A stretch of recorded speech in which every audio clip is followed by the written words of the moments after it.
لست نادما يا شمر؟ نادم على ماذا؟ على حربك على الحسين.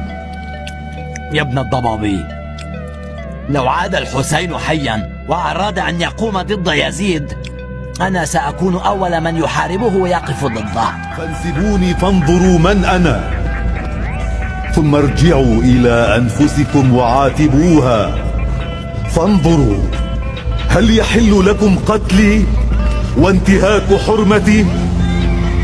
ألست ابن بنت نبيكم؟ فعلام تقاتلونني؟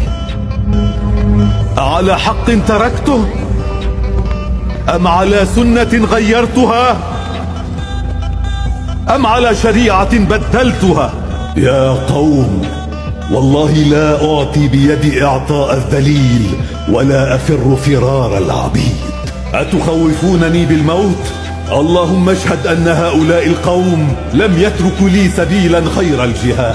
لا أرى الموت إلا سعادة، والحياة مع الظالمين إلا بركة.